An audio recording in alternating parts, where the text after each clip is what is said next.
புதுக்கோட்டை மாவட்டத்தில் தந்தையின் அரசு பணிக்கு ஆசைப்பட்டு மகனே மதுவில் குருணை மருந்தை கலந்து கொடுத்து கொலை செய்திருக்கிறார்.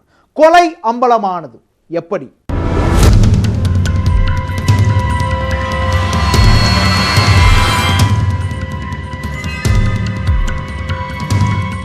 அதிகமாக மது அருந்தியதால் போதை தாங்க முடியாமல் 59 வயதான கருப்பையா இறந்து விட்டதாக எல்லோரும் நினைத்துவிட்டனர். ஆனால் உடற்கூராய்வு அறிக்கை அதிர்ச்சியை ஏற்படுத்தி இருக்கிறது. பெற்ற மகனே கொலையாளியானது எப்படி?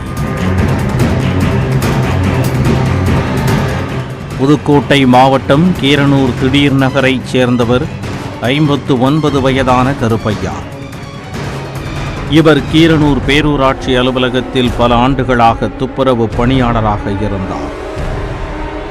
மனைவியை இழந்த நிலையில் 35 வயதான மகன் பழனியுடன் வசித்து வந்தார்.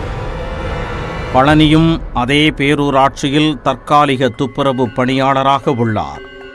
பழனியின் மனைவியும் மறைந்த நிலையில் ஆண் மற்றும் பெண் குழந்தைகள் அவருடன் வசித்து வருகின்றனர். மார்ச் மாத இறுதியில் கருப்பையா பணி ஓய்வு பெற இருந்தார்.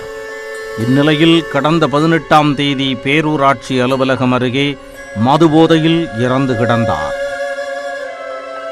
முதலில் அதிகமாக மது அருந்தியதால் உயிரிழந்திருக்கலாம் என போலீசார் சந்தேகித்தனர். அதே நேரம் மகன் பழனியும் தனது தந்தை மரணத்தில் சந்தேகம் இருப்பதாக புகாரளித்தார். இந்நிலையில் கருப்பையாவின் உடற்கூராய்வு அறிக்கையில் அவரது உடலில் விஷம் கலந்திருந்தது தெரியவந்தது.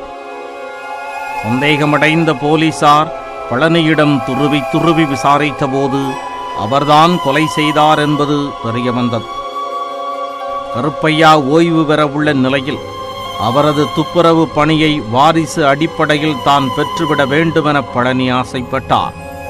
அதனால் தந்தை ஓய்வு பெறுவதற்குள் அவரை கொலை செய்யலாம் என்ற முடிவுக்கு வந்து நண்பர் 48 வயதான ஆனந்த் என்பவரோடு சேர்ந்து திட்டமிட்டார். அதன்படி கடந்த 18ஆம் தேதி இருவரும் சேர்ந்து மதுவில் குருணை மருந்தை கலந்து கருப்பையாவுக்கு கொடுத்தனர். அதை குடித்த கருப்பையா உயிருக்கு போராடிய நிலையில் அவரது நெஞ்சின் மீது ஏறி மிதித்து கொலை செய்தார் பழனி என்பது விசாரணையில் தெரிய வந்தது. இதையடுத்து பழனி மற்றும் அவரது நண்பர் ஆனந்த் ஆகியோரை போலீசார் கைது செய்து சிறையில் அடைத்தனர். அரசு வேலைக்கு ஆசைப்பட்டு தந்தையை மகனே கொன்ற சம்பவம் அப்பகுதியில் அதிர்ச்சியை ஏற்படுத்தியுள்ளது.